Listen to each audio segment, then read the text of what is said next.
قوتوں سے کام لیتے ہیں ان کے ساتھ اللہ تعالیٰ کا یہ وعدہ ہے کہ وہ دینی ترقی اور آخروی ترقی سے ہمکنار کرے گا۔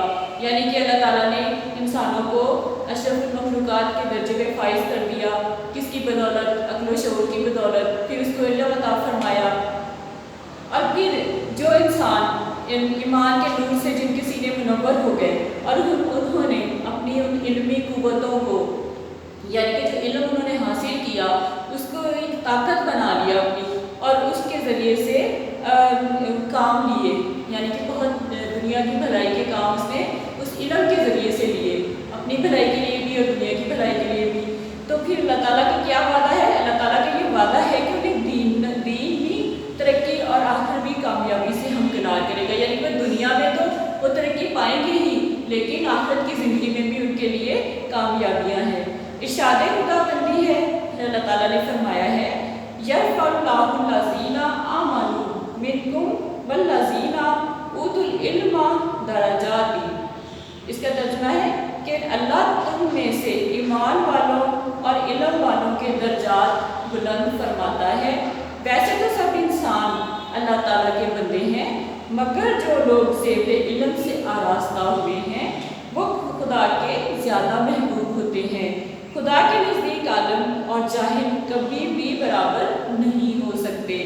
خود اللہ تعالیٰ نے فرمایا ہے قُلْ هَلْ يَسْتَوِي الَّذِينَ يَعْلَمُونَ وَالَّذِينَ لَا يَعْلَمُونَ، یعنی کہ کہہ دیجئے کیا عالم اور جاہل برابر ہو سکتے ہیں؟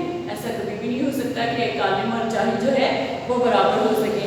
یعنی کہ اللہ تعالیٰ نے کہا کہ تم میں سے ایمان والوں اور علم والوں کے درجات کو بہت زیادہ بلند کر دیا گیا ہے، یعنی کہ جنہوں نے جو اپنے ایمان پہ قائم ہے اور جنہوں نے بہت زیادہ علم حاصل کیا ہے اس کے درجات جو ہیں وہ بلند کر دیے گئے ہیں دوسرے انسانوں کی نسبت۔ ویسے تو سب انسان اللہ تعالیٰ کے بندے ہیں، یعنی کہ پھر یہ بھی کہا گیا کہ یہ نہیں کہ جو کسی وجہ سے علم حاصل نہیں کر سکے تو وہ اللہ تعالیٰ کے بندے نہیں، بلکہ اللہ تعالیٰ کے سبھی بندے ہیں، مگر جو زیب علم سے آراستہ ہوتے ہیں وہ خدا کے زیادہ محبوب ہوتے ہیں۔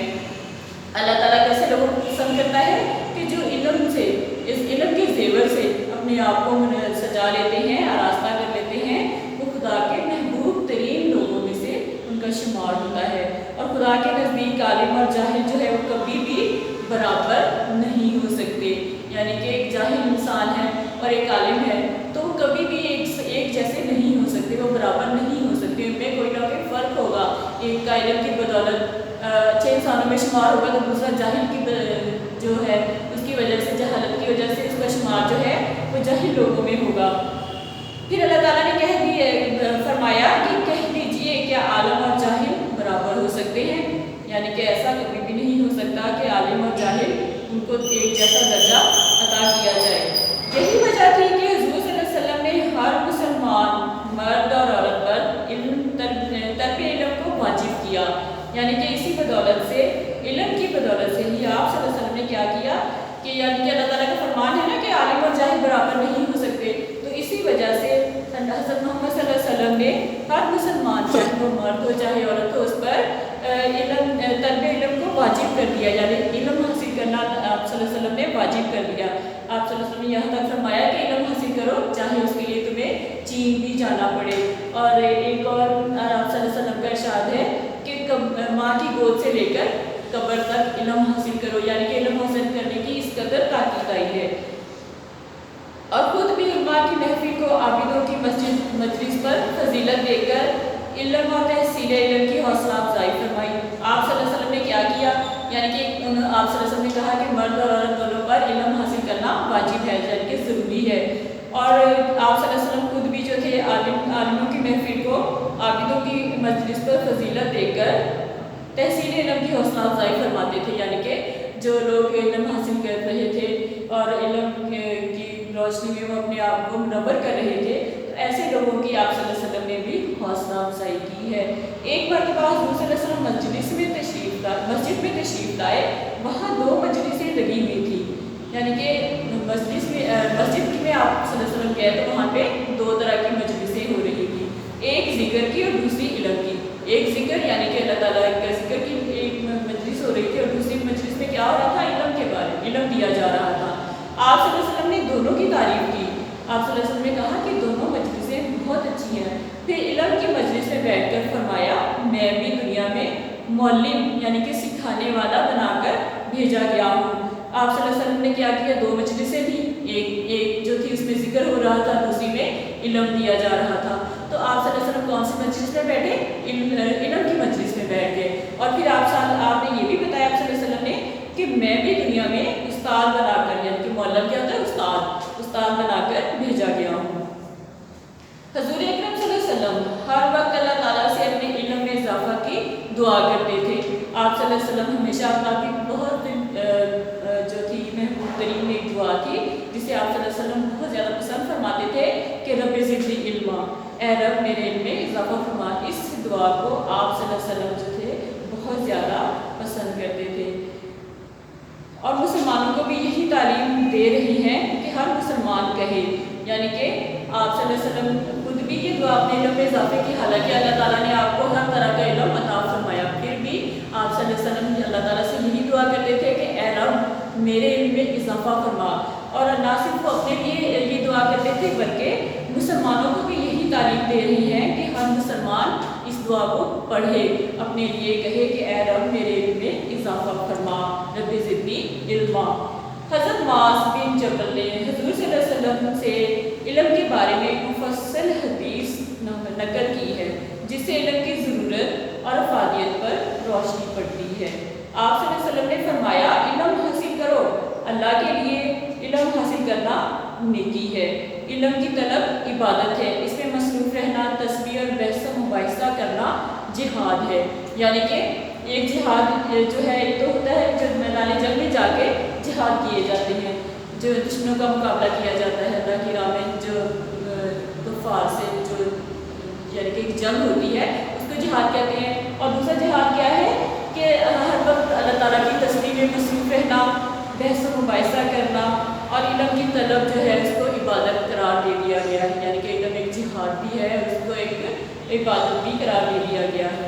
تو بیٹا ہمیں بھی چاہیے کہ جہاں تک ہو سکے علم حاصل کریں اور اپنے علم سے دوسروں کو منور کریں، اس دنیا کی بہتری کے بھلائی کے لیے ہم کام کریں۔ اب آپ ایسا کریں کہ اپنی نوٹ بک نکالنے میں آپ کو شارٹ کوشچنس نوٹ کروا دیتی ہوں، ساتھ ان کے آنسر جو ہیں وہ بھی مارک کروا دیتی ہوں۔ نوٹ بک میں ڈاؤن کرتے ہیں جلدی سے۔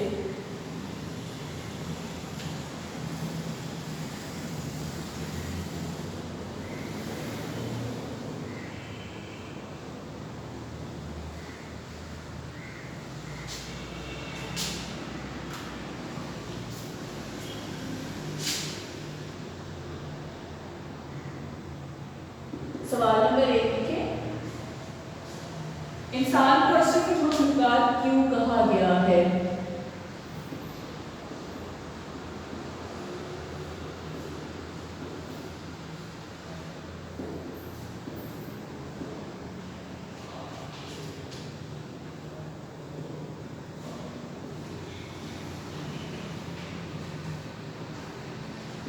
سوال نمبر 1 کا جواب دیکھیں بیٹا، پیج نمبر 62 آج ہم نے جو ریڈنگ کی ہے اسی پر دیکھیں۔ فرسٹ لائن میں انسان سرتاج کائنات اور زمین پر خدا کی بہترین مخلوق ہے، یہاں سے لے کر تھرڈ لائن میں آ رہا ہے مدعی و مسخر ہو کر رہ گئی ہے۔ یہاں تک کوسچن نمبر 1 کا آنسر ہے۔ کوسچن نمبر 2 نوٹ کریں بیٹا۔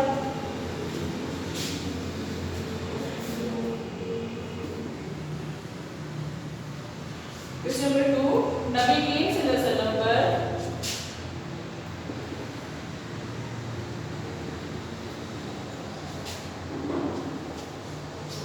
نازل ہونے والی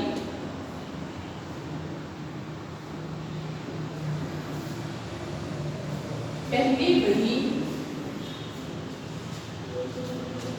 کا ترجمہ لکھیے۔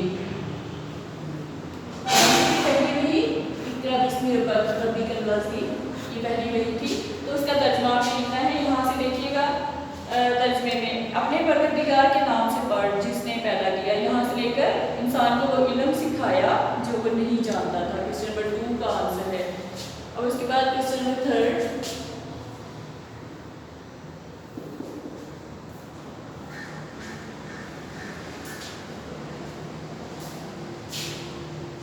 علم کے بارے میں ارشاد خداوندی